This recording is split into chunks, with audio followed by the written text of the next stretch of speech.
Bom dia. Atos 19, a partir do versículo 23. Atos Apóstolos, capítulo 19, a partir do versículo 23. Naquele tempo aconteceu grande alvoroço por causa do caminho. Ou seja, um grande alvoroço por causa do evangelho. Um ourive chamado Demétrio, que confeccionava miniaturas de prata do templo de Diana e proporcionava grandes lucros aos ártives, promoveu uma reunião destes com os demais trabalhadores dessa profissão e lhes declarou: Senhores, sabem que deste ofício vem o nosso enriquecimento. E estáis observando e ouvindo que não apenas em Éfeso, como também em quase toda a província da Ásia, esse indivíduo, Paulo, tem persuadido e alterado o modo de viver de muitas pessoas, afirmando que deuses feitos por mãos humanas não têm poder divino.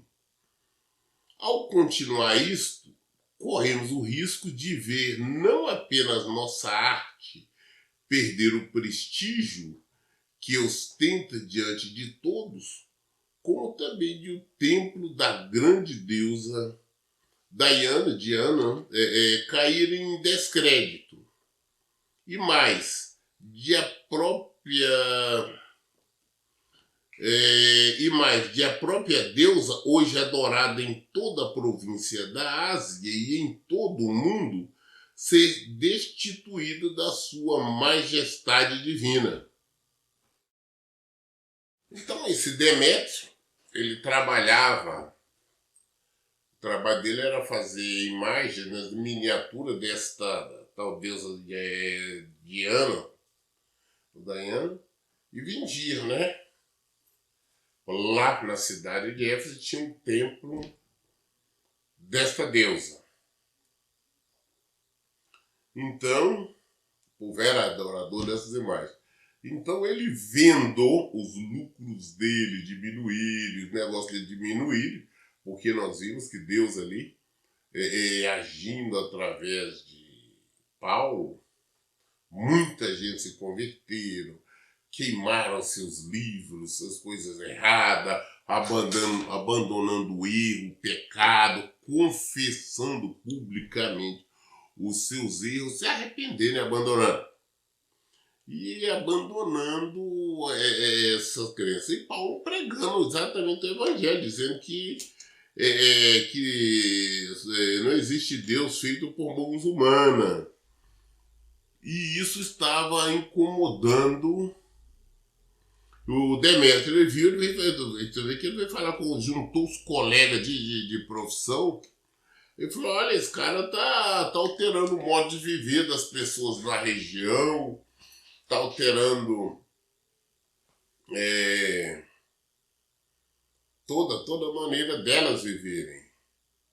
E acontece que vai acabar com a nossa profissão e também, não somente com a nossa profissão, com o nosso meio de vida, e vai desmerecer aí a nossa arte. E conclusão, se continuar como está, o templo aí dessa deusa Diana vai acabar. Então ele juntou a turma para se inflamar contra Paulo. Por causa do interesse próprio. Na verdade, não era nem questão de fé o caso dele. Era questão dos lucros dele. Aí ele vê, porque ele fazia as imagens. Seria uma fábrica de miniatura aí, das imagens dessa deusa deles. E Paulo pregando, as pessoas se convertendo, estavam abandonando esse erro, esse pecado. Então reuniu todo mundo e falou: não, tá errado, não pode, tá indo todo mundo, toda a Ásia tá ouvindo isso, vai acabar se afastando dessa deusa deles. E olha que maravilhas, realmente, nós vemos até ele mesmo confessar que toda a Ásia ali estava ouvindo, né, a palavra de Deus através de Paulo, estavam se convertendo, estavam abandonando o erro, estavam abandonando o pecado.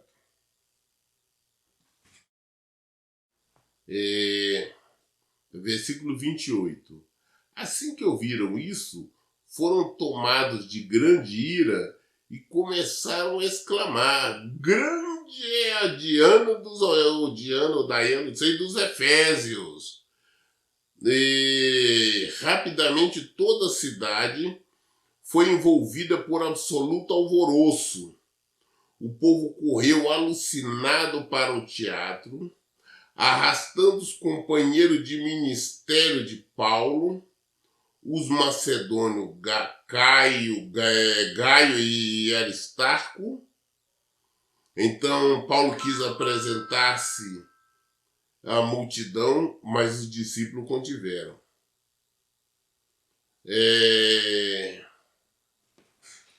Então o que acontece?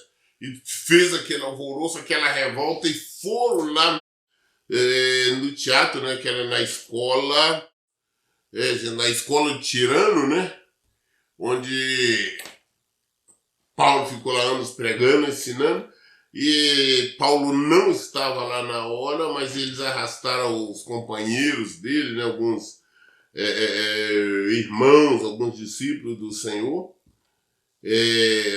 Falo que arrastou os companheiros do ministério de Paulo, os macedônios, Gaio e Aristarco, arrastado para fora, que era loucura. Paulo não estava na hora, mas ficou sabendo. Paulo já queria apresentar. Paulo não era covarde, não. Paulo queria se apresentar para saber o que era. Os irmãos falaram: não vai não apresenta não, porque não é hora. Não é hora para se mostrar valentia. Não é hora para isso não. Né? E eles violentam, ou seja, Demétrio, este fabricante de imagens, juntamente com seus parceiros, o colega conseguiu inflamar as pessoas contra Paulo, contra os irmãos, ao ponto de agir com violência, entrar lá para buscar, para arrastá-los, até para lixá-los, né? Versículo 30 fala: então Paulo quis apresentar-se à multidão, mas os discípulos contiveram. Também alguns dos oficiais religiosos romanos, amigos de Paulo, chegaram a mandar-lhe um recado expresso, rogando-lhe que não se arriscasse a ir ao teatro. Então, alguns oficiais, né, religiosos, né, os romanos, mandaram um recado para Paulo. Falou: não vai ao teatro, não. Não apareça lá agora, não. A coisa está bem complicada. Não apareça porque eles estão revoltados e eles vão te lixar. Versículo 32 fala: a assembleia estava em total confusão. Uns gritavam de uma forma, outros protestavam de outra, e a maior parte das pessoas nem sabia o certo porque estavam concentradas ali. É muito comum isso, nós vemos, principalmente no Brasil. As pessoas, quando tem um ajuntamento, muita gente participa, não querem saber qual é o motivo. Estão ali. Eu já vi, como eu disse para vocês, eu conheço bem o Brasil, conheço ele todo, a cidade, eu já vi lixamento, início de lixamento, as pessoas entraram, se revoltarem em cidades pequenas, para pegar um outro, para lixar, para arrebentar, sem saber o motivo, sem saber o porquê. Tá? Pessoas, não, vamos, aquela gritaria, eu mesmo sem saber o que, eu falei: o que está acontecendo? Por quê? Não, tem que lixar ali, mas o que é que você tá? Não sei também, não. Outra também não sei, não. Então, assim, acontecia ali, eles levantaram, inflamaram o povo não estava, pegavam, lixavam, mas cada um falava uma coisa, eles nem sabiam qual o motivo. É coisa do cão, né? As pessoas são induzidas, ou melhor, seduzidas a agir de uma maneira violenta, sem motivo e nem mesmo conhecendo qualquer razão. E aí estava dessa maneira. Todo mundo, não, vamos pegar, é isso, aquilo, aquela confusão, todas as pessoas da praça inflamada. Por isso que os oficiais romanos, né, mandaram recado para Paulo, não apareça não. Não apareça não, porque não é hora para isso. A confusão está armada. O povo está louco, está desesperado e uns falam uma coisa, outros falam outra, vamos ver.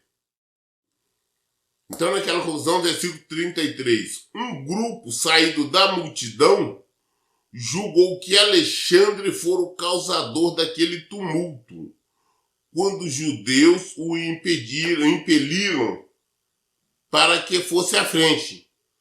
Ele, por sua vez, fazia sinal com as mãos solicitando silêncio ao povo para que pudesse expressar em sua defesa pública. Então as pessoas estão ali acusando, A é B, é C, sem saber. Aí entenderam que o Alexandre era o culpado, então não, vamos pegar, vamos lixar. Aí o Alexandre está lá e começou a fazer sinal para que ele falasse. Os deuses começaram a empurrar ele para frente logo, não, ele deve ser o causador. Olha para você ver. As pessoas estavam procurando ali qualquer um bode expiatório. Falasse que era esse aqui, seria ele. Aí ele fez sinal, né? Ele fez um sinal para que ele pudesse falar isso na defesa dele. Versículo 34. Todavia, assim que perceberam que ele era judeu, todos a uma só voz exclamaram durante quase 2 horas sem parar: grande a Diana ou Diana dos Efésios. Então o secretário-geral da cidade acalmou a multidão e ponderou-lhes: caro cidadão Efésios, quem porventura desconhece que a cidade de Éfeso é guardiã do templo da grande Artemis e da sua imagem que caiu de Zeus? Então tá naquela, olha bem, o povo quando viu que Alexandre era um judeu falando, e não era um romano, né? Nem grego, aí aquele alvoroço. Aquele alvoroço. E durante mais de 2 horas, o povo gritando. A gritaria, né? O povo ali gritando, inflamado. Querendo, não, grande é essa deusa.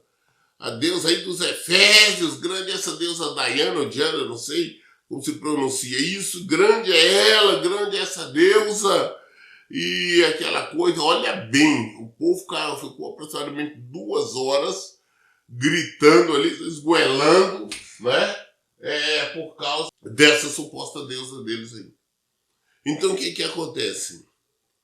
Olha, o secretário-geral da cidade, aí nesse momento ele entrou, ele acalmou, procurou, pediu silêncio, o povo gritando, desesperado, falando, defendendo essa deusa, essa tipo de coisa. Ele entra, calma, e ele começa falando. Falou, olha gente, todo mundo, ou seja, quem porventura Deus conhece que a cidade de Éfeso é guardiã, todo mundo conhece, todo mundo sabe que a cidade aqui de Éfeso é guardiã do templo da grande Artemis e da sua imagem que caiu de Zeus. Todo mundo sabe que é mais ou menos similar aqui no Brasil, onde eles acharam aí morreu lá em Aparecida do Norte, né? 2 pedaços ali de uma imagem, a cabeça de um lado, o resto do corpo do outro lado, aí emendaram, tiraram o ferrugem que estava toda coisa, e colocou lá a cidade da Aparecida do Norte, né?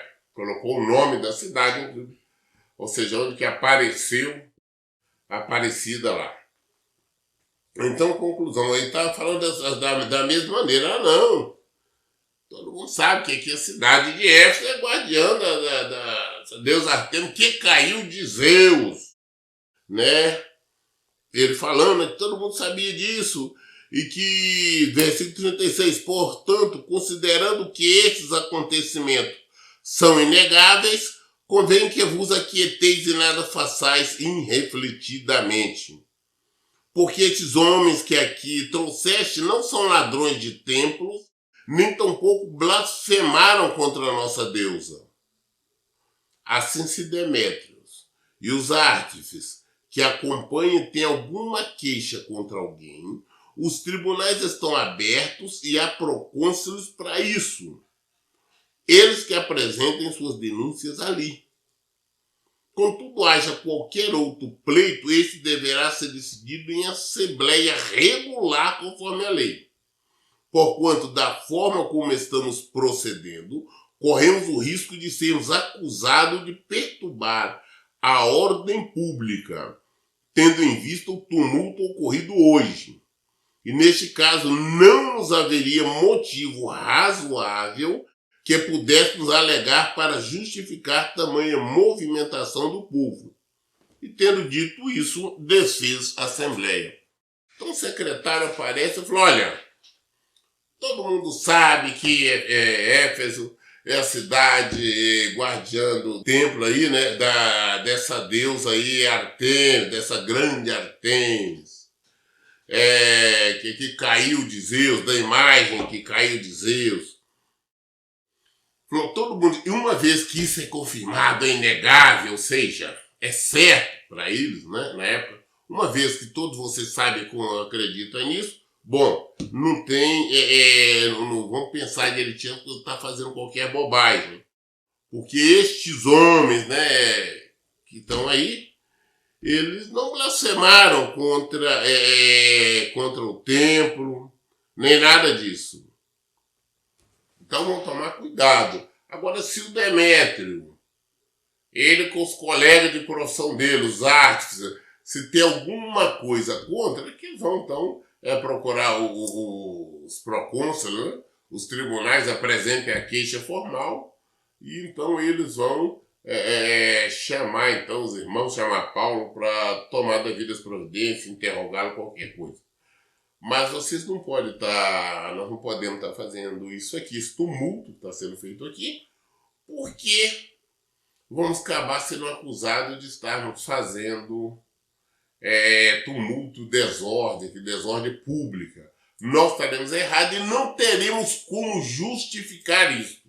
Então, portanto, vamos acabar com isso e pronto.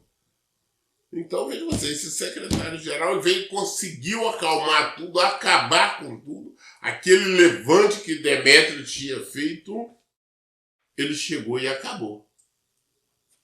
Ele, mesmo que de uma forma sorrateira, ele conseguiu defender os irmãos, conseguiu defender a Paulo. Ele fez um trabalho de defesa. Essa foi a verdade. E quando nós falamos da seguinte forma, o Senhor está conosco, como o Senhor nós estamos sob a direção dele, a direção do Espírito, nada nos acontece. Porque o Senhor cuida de tudo. O Senhor tinha dito para Paulo agora, não, que era para ele pregar ali, né, ficar ali. E ele ficou, e ele está pregando, pessoas se convertendo e tudo mais. Agora esses se levantam, mas você vê que nem tocaram em Paulo. Aí tentavam os colegas, os outros discípulos, da mesma forma, Deus levantou uma pessoa lá para que, esse secretário-geral, para que acalmasse os ânimos e acabasse com tudo. Deus usa quem Ele quer, a hora que Ele quer. Às vezes nós pensamos, não, Deus só vai usar se for um irmão da igreja, um pastor, um bispo, um irmãzinho. Não, Deus usa qualquer um. Deus usa qualquer um. Às vezes podemos estar em situação muito difícil, muito delicada, de repente surge alguém que não tem nada a ver com o evangelho, é um espírito, é um macumbeiro, é um ateu. Qualquer coisa, a pessoa está 100% no pecado, chega de repente e entra em nossa defesa, ou nos ajuda, ou nos socorre de uma maneira ou de outra. E nós só temos que agradecer. Deus é maravilhoso. Atos Apóstolos, capítulo 20. Atos 20, versículo 1. Passado aquele alvoroço, Paulo mandou chamar os discípulos e, havendo-os encorajado, despediu-se e partiu para a região da Macedônia. Paulo, então, passou depois toda aquela confusão, ele chamou os discípulos onde ele estava, encorajou os que estão com desanimar por causa disso, não. Vamos continuar pregando o evangelho, vamos continuar vivendo o evangelho, porque a palavra do Senhor é essa. Depois, para incentivar, levantar os irmãos, encorajar ali, ele voltou para a região da Macedônia. Versículo 2 fala, ele viajou por toda a região, animando os irmãos com muitas exortações, e finalmente chegou à Grécia, onde permaneceu por 3 meses. Quando estava pronto para embarcar para a Síria, os judeus moveram uma conspiração contra ele. Por isso decidiu retornar pela Macedônia. Então Paulo viajou na toda a região ali, foi ouvindo os irmãos, as igrejas, animando eles a permanecer firme, continuar pregando o evangelho, continuar vivendo o evangelho e animando ele mesmo, com a palavra fala, com muitas exortações. Ele foi até a Grécia. Chegou na Grécia, ele ficou lá por 3 meses. De lá ele ia para a Síria, ia embarcar para a Síria. Aí os judeus, só os judeus, nós não vamos falar aqui de outro povo, que mais perseguiu os homens de Deus, começando por Jesus, né? Nós vimos, né?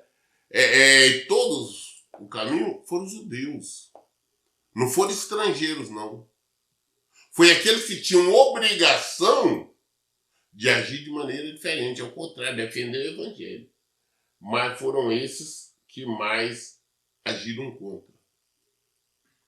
Foram estes. Então agora eles, agindo dessa maneira, armaram um complô.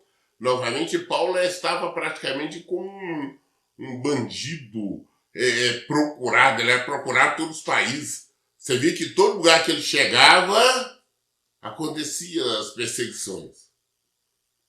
Todo lugar que queriam pegar ele tinha que escapar de um jeito, escapar do outro. Ele agora chega lá, armaram essa conspiração, os judeus, né? Armaram essa conspiração contra ele.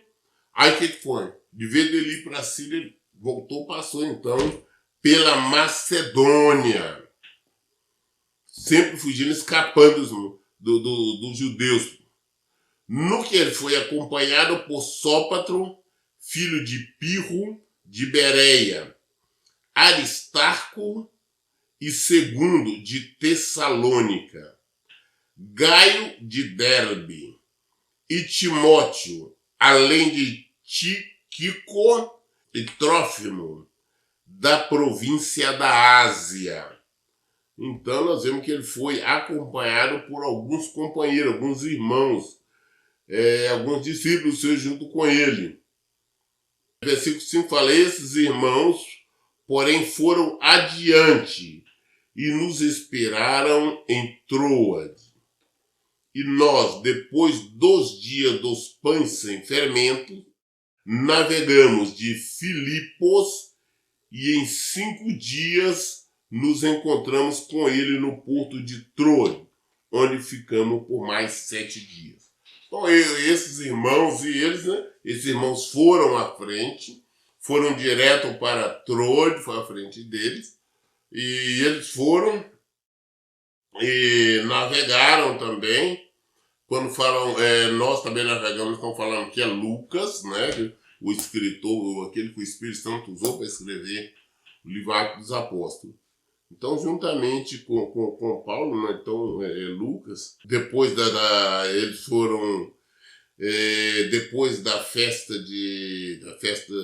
judaica dos pães sem fermento, ou seja, dos pães asmo, Eles navegaram então de barco, ali sempre, né, a Filipos, e de Filipos levaram mais 5 dias e chegou então a Troade, onde encontrou com os irmãos em Troade.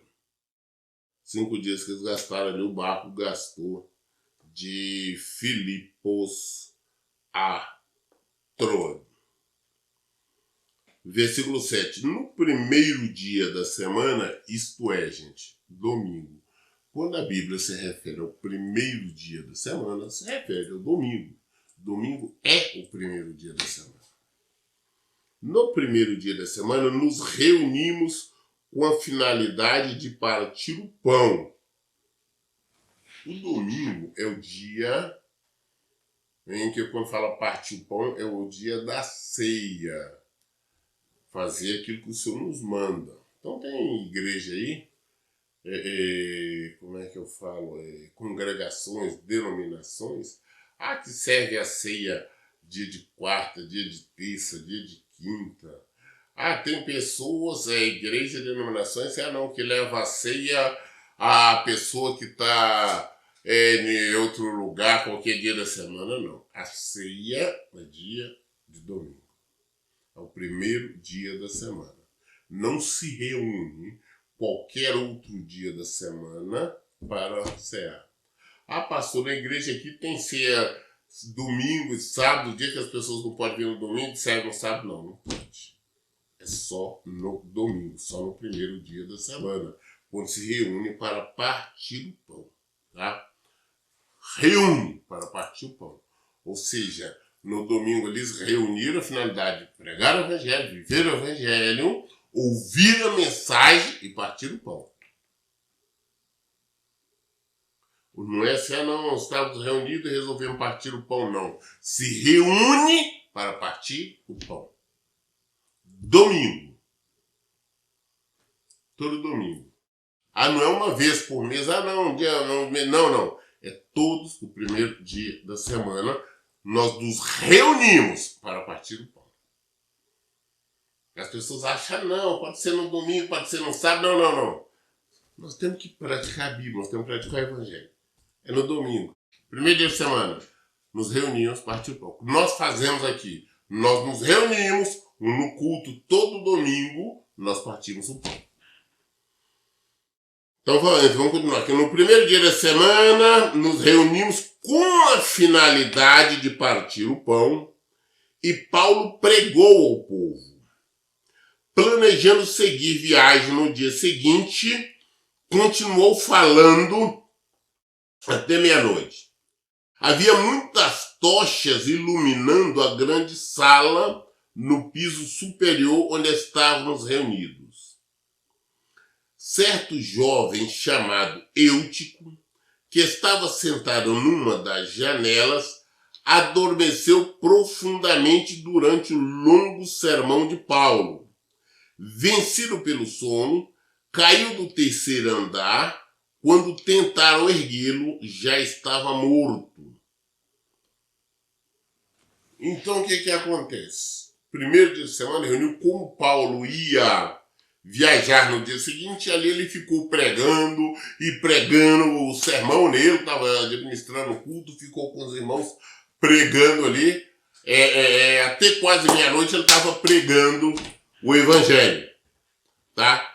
E lá estava tudo iluminado ali, o culto, né, da igreja lá, né, onde estava no prédio, no piso superior, que eles estavam reunidos nessa grande sala lá, né, reunião do culto ali, estavam todos eles. E enquanto isso, Paulo está pregando, tinha um jovem, né, um rapaz, um jovem, o nome Eutico, sentado ali na janela, esperando, claro, para participar da ceia, tudo. Mas só que Paulo foi pregando, o jovem estava ali, sentado ali na janela, foi vencido pelo sono, caiu lá embaixo, terceiro andar, morreu. Tudo é obra do Senhor, para mostrar o poder dele, né? Pode ter certeza, nós vamos ver aqui, olha bem. Quando eles tentavam lá, ele já estava morto. Versículo 10. Contudo, Paulo, descendo, desbruçou sobre o rapaz, o abraçou, declarando: Não os alarmeis, pois sua alma vive. Em seguida, subindo novamente, partiu o pão e comeu. Depois continuou a pregar até o alvorecer, quando saiu para continuar a sua jornada. E então conduziram vivo o rapaz e sentiram-se extremamente confortáveis. Então Paulo desceu, agora chegou lá embaixo e viu que o rapaz estava morto lá, pegou, abraçou e orou ali, né, falou com Deus. Falou com o pessoal, falou, não preocupa não, o Espírito Santo ele vai viver, fica em paz, pode ficar tranquilo. E voltou e já partiram o pão, já era quase meia-noite, partiu ali a ceia, todo mundo ceiou, depois que Paulo continuou ainda pregando, voltou a pregar. Ele continuou a pregar até o alvorecer, rapaz, o homem era bom. O homem era bom, você vê que, ou seja, deve ter pregado horas aqui pelo tempo, né?